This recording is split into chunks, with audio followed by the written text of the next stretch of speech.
Halo guys, Assalamualaikum warahmatullahi wabarakatuh. Apa kabar kalian? Semoga kalian selalu dalam keadaan sehat walafiat ya guys. Dan sebelumnya saya mau mengucapkan, tidak bosan-bosannya saya selalu mengucapkan terima kasih sudah mendukung channel ini dengan mensubscribe, like, serta sharing kepada teman-teman yang lain. Saya doakan apapun bentuk dukungan teman-teman untuk mendukung channel ini, saya doakan teman-teman akan mendapatkan kebaikan serta memperoleh manfaat dari video-video yang saya buat ini. Nah, jadi teman-teman, sebelumnya saya mau klarifikasi ya teman-teman, bahwa saya ini bukan dokter atau ahli tenaga medis ya. Jadi di sini saya adalah penderita GERD, anxiety psikomatis. Jadi di sini saya sharing tentang apa yang saya rasakan ketika saya terkena GERD, anxiety psikomatis, dan saya menganalisa penyakit yang saya derita.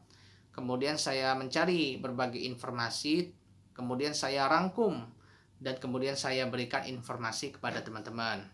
Nah, bagi teman-teman yang merasa kurang puas dengan penjelasan saya tentang GERD, anxiety psikomatis, teman-teman bisa juga cari di referensi-referensi lain ya, uh, tentang GERD, anxiety psikomatis, kepada yang lebih ahli. Mungkin mereka menjelaskannya lebih ahli daripada saya, karena saya ini bukan dokter atau tenaga medis ya teman-teman. Saya ini hanya penderita GERD, anxiety psikomatis yang ingin sharing kepada teman-teman apa yang saya rasakan, terus bagaimana cara menanganinya, uh, pengalaman-pengalaman saya.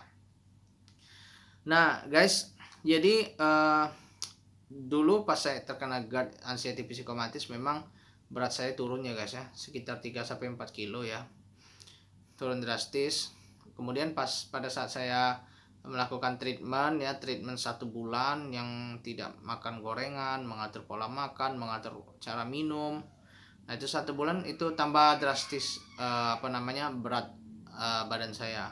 Tetapi respon badan saya, pengalaman saya ketika saya sudah melakukan treatment plus plus konsumsi vitamin B kompleks, ada perbaikan, ada perubahan, dan alhamdulillah badan saya berisi kembali guys. Nih, kalian bisa lihat guys, ini berisi kembali. Saya sudah bisa olahraga guys. Nih guys, kayak gini guys. Nih, bukan mau pamer ototnya, tapi ini olahraga yang saya dapat ketika saya udah sembuh dari GERD ya guys. Gini, ini guys, udah lumayan, baju udah mulai udah mulai sempit ya, tubuh saya sudah mulai berisi kembali, udah gemuk kembali gitu. Nah guys, padahal dulunya tuh guys ya, pada saat kena GERD itu wah, baju saya itu longgar semua. Tapi setelah saya sabar mengikuti treatment selama 1 bulan konsisten, terus rajin minum vitamin B kompleks selama 1 bulan, maka seperti ini guys tubuh saya sekarang guys. Tapi perlu digarisbawahi guys ya, saya di sini tidak pernah merekomendasikan kepada kalian untuk mengkonsumsi suplemen ya, suplemen apapun, karena itu bukan ranah saya untuk merekomendasikan konsumsi vitamin apapun ya, vitamin suplemen apapun. Di sini saya hanya bercerita apa yang saya konsumsi.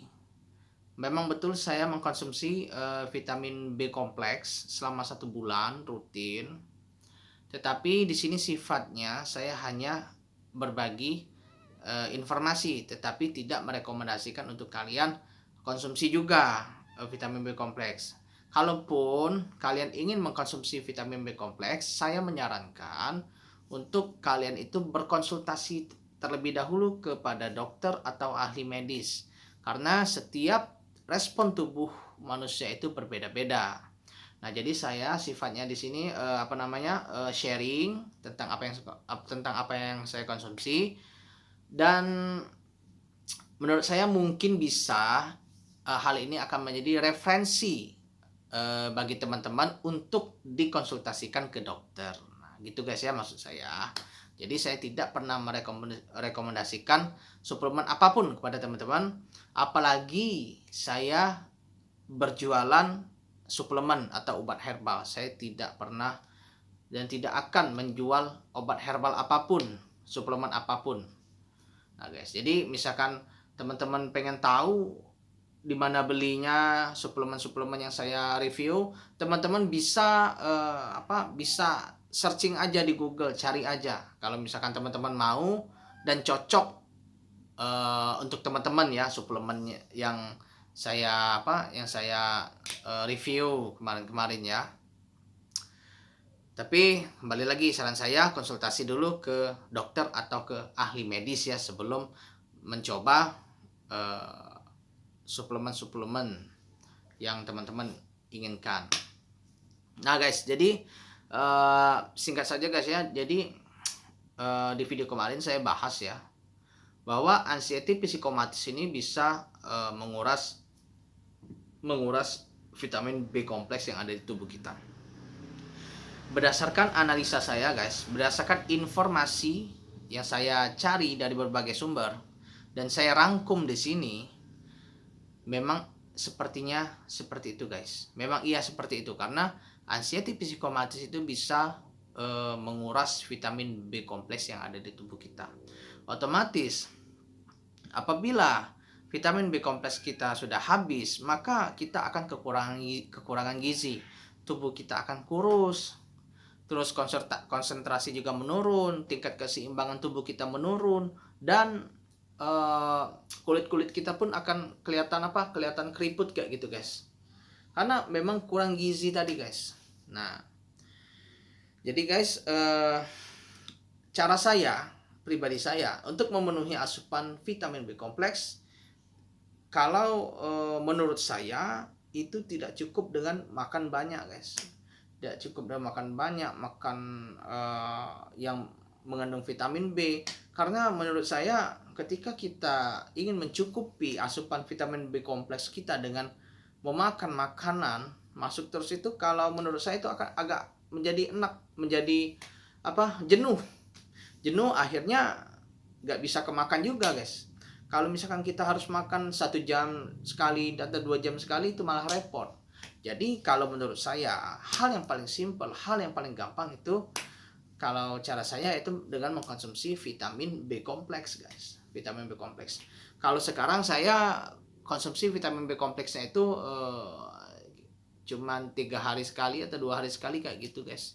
Karena saya juga malas untuk konsumsi vitamin ya. Saya tipe orang yang malas konsumsi vitamin, karena tubuh saya sudah enakan, ya saya otomatis lupa dengan penyakit yang saya derita kayak gitu. Nah, tetapi dalam hal ini saya belum terbebas dari yang namanya anxiety psikomatis. Anxiety psikomatisnya itu masih sering, atau ya katakanlah ya beberapa kali sering menyerang saya gitu. Nah guys, jadi di sini saya akan coba membahas ya apa aja sih yang membuat anxiety psikomatis itu bisa terjadi kepada kita. Ini guys ya, jadi dari berbagai informasi yang saya dapat guys, jadi anxiety psikomatis ini timbul dikarenakan adanya pikiran negatif ke pikiran kita guys. Jadi anxiety psikomatis ini bukan berarti orang tersebut hilang kesadaran ya. Hilang kesadaran bukan berarti seperti itu. Orang ini sadar, orang ini normal, tetapi pikiran-pikirannya itu terlalu banyak pikiran negatif gitu. Sering memendam amarah atau dendam, negatif-negatif gitu. Nah, itu yang saya baca dari berbagai artikel ya guys. Nah, ternyata dari berbagai artikel itu, setelah saya tarik rentang waktu ke belakang, memang saya ini orangnya sifatnya agak negatif ya pikirannya ya. Agak negatif, saya akui memang saya agak negatif pikirannya. Saya ini gampang kesel, gampang ilfeel sama orang. Tapi saya tahan kayak gitu. Saya tahan, saya pendam gitu. Nah, inilah yang membuat, ini kalau menurut saya kemungkinan inilah yang membuat anxiety psikomatisnya itu guys. Jadi saya ini sering memendam gitu kan, terus memendam amarah, pikiran negatif. Nah jadi lama kelamaan udah penuh akhirnya saraf pusat di otak kita itu kacau, akhirnya hormon yang sebagaimana mestinya berfungsi itu tidak berfungsi sebagaimana mestinya, dan akhirnya terjadilah anxiety psikomatis gitu guys. Nah guys, dari berbagai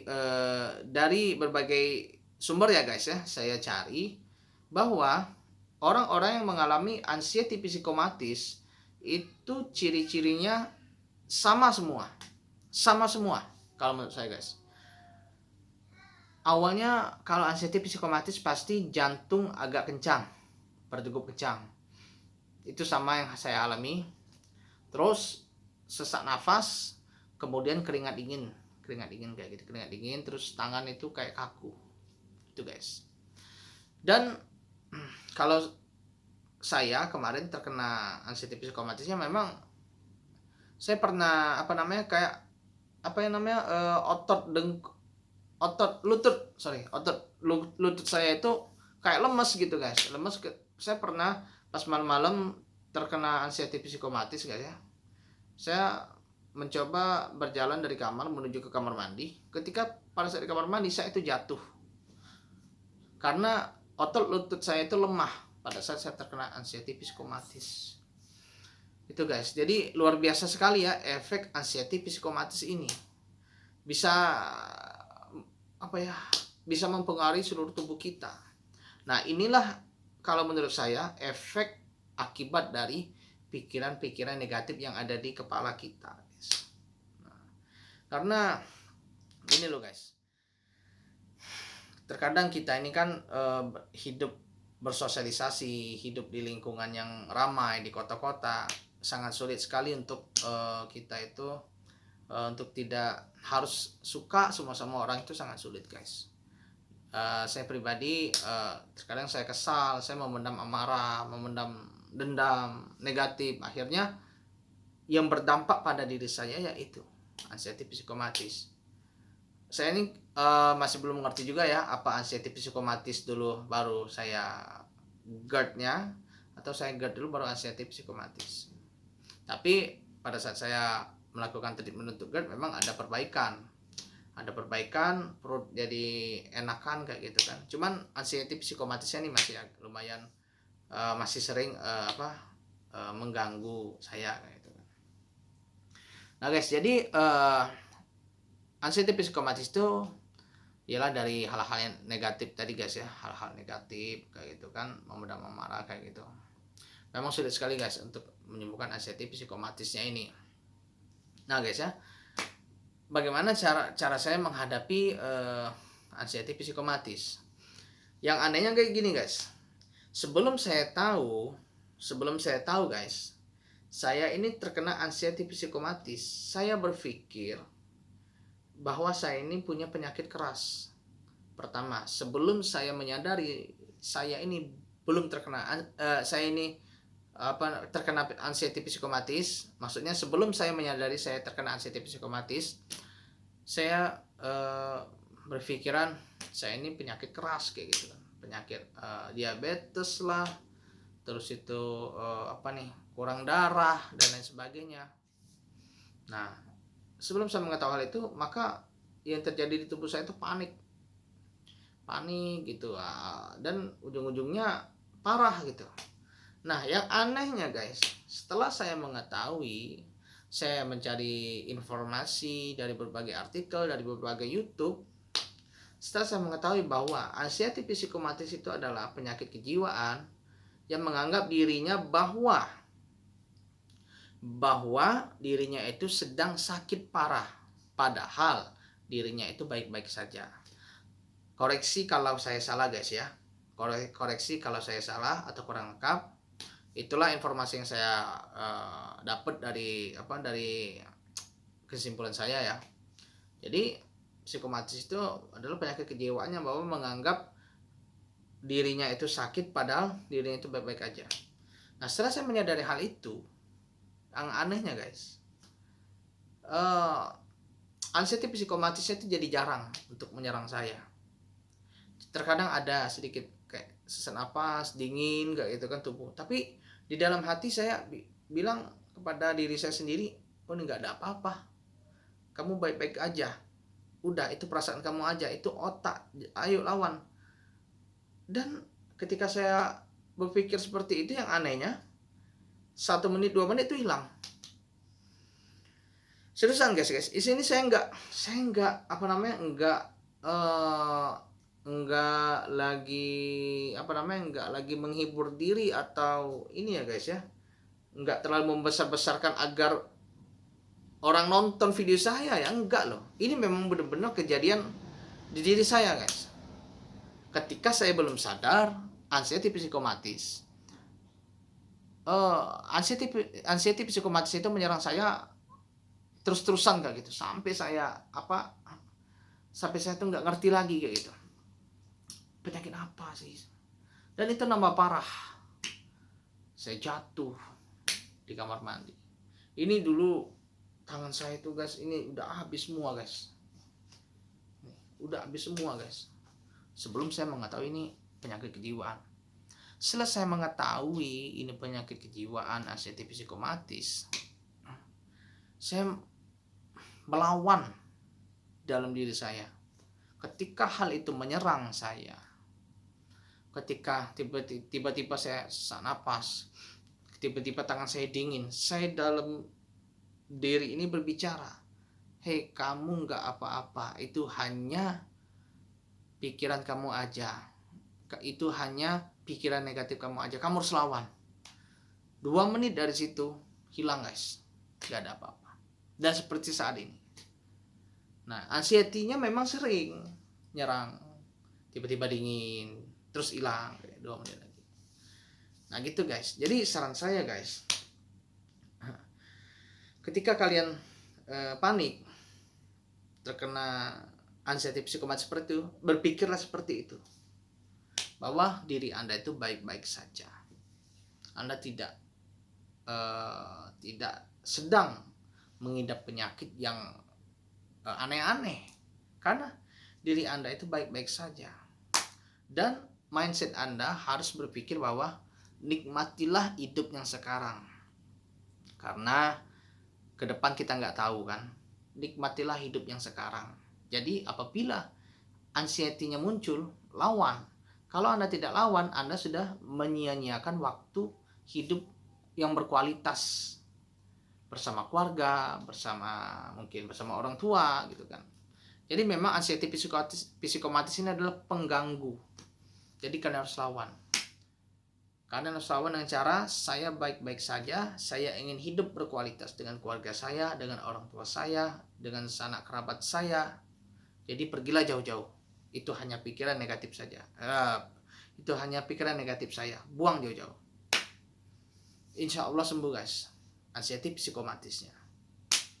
Ya memang diiringi dengan ya treatment tadi guys ya, kalau misalkan GERD kan. Karena kalau menurut saya guys ya, penyakit psikomatis, anxiety psikomatis adalah penyakit non medis sebenarnya guys. Dia itu lebih kejiwaan. Kalau medis kan ada ininya kan, ada keluhannya pasti, misalkan atau mual, atau misalkan sakit perut gitu, demam gitu kan, ada objeknya gitu ya. Tapi kalau kejiwaan ini apa sih? Kayak dirasa-rasa sakit parah, nggak tahu bukan gitu guys ya. Nah guys, jadi kalau menurut saya, koreksi kalau saya salah, karena saya bukan dokter, tenaga medis, penyakit anxiety psikomatis adalah penyakit non medis, yaitu penyakit kejiwaan. Bagaimana penyakit kejiwaan ini bisa sembuh? Penyakit kejiwaan ini sembuh tidak bisa dengan obat apapun. Penyakit kejiwaan ini bisa sembuh itu tergantung dari diri teman-teman sendiri. Kalau teman-teman tekad untuk sembuh, pasti sembuh, insya Allah guys. Nah guys, sekian dulu ya video dari saya ya. Saya mau klarifikasi bahwa apapun yang saya jelaskan ini adalah berdasarkan pengalaman saya, menganalisa, mencari informasi tentang GERD, anxiety psikomatis. Kalaupun teman-teman ingin mencari informasi lebih lengkap, silakan cari artikel lain yang lebih ahli ya guys. Saya ini bukan dokter, bukan ahli medis. Jadi saya sarankan teman-teman tidak untuk menjadikan informasi ini sebagai patokan yang utama. Ya guys ya, saya ini hanya bercerita tentang pendapat saya guys ya. Karena saya ini hanyalah penderita GERD anxiety psikopatis. Oke guys, kita lanjut di video selanjutnya guys ya. Terima kasih sudah menonton, terima kasih sudah stay di channel saya. Saya doakan semoga teman-teman akan mendapatkan kebaikan. Oke, salam sehat semua. Assalamualaikum warahmatullahi wabarakatuh.